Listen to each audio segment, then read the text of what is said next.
Anytime you're ready. This rice field in Crowley has lost stand as a result of Colaspis larvae feeding on the roots. You can see that what happened here is you have all these spaces in the field where there are misses in the field where the rice was killed by the Colaspis larvae feeding on the roots. And the life cycle of this insect is that it will infest soybeans, lay eggs in the soybeans, and then those larvae will begin feeding on the roots of the soybean plant. And in the wintertime, they'll overwinter in the field and then begin to feed on whatever plant is planted into that field the following spring. In this case, we had soybeans in the field last year. The rice was drilled no-till into the soybean stubble, which is an ideal situation where you could see grape Colaspis then infesting the rice and beginning to feed on the roots once the plants begin to grow and the soil begins to warm up.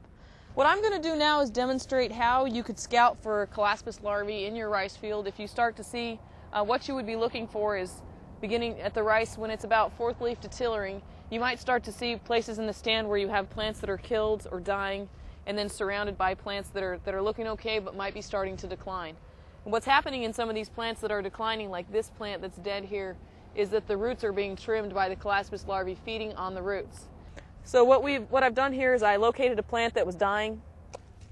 Demonstrate here how I would lift the soil around that plant and then look through these clods for the larvae.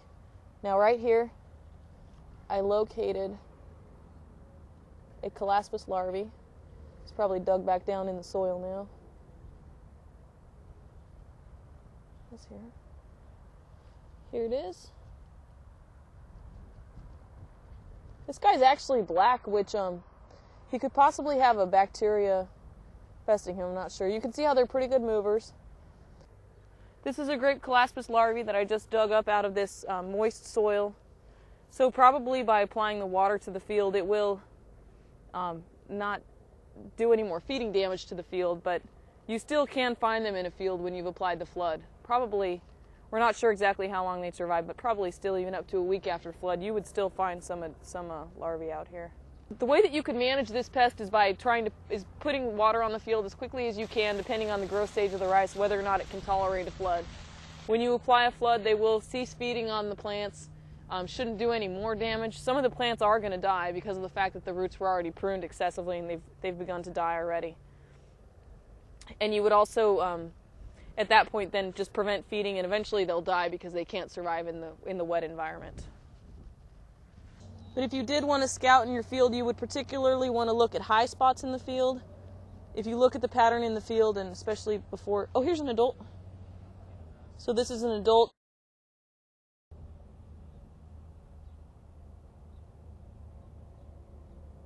Found him about 2 inches down in the soil.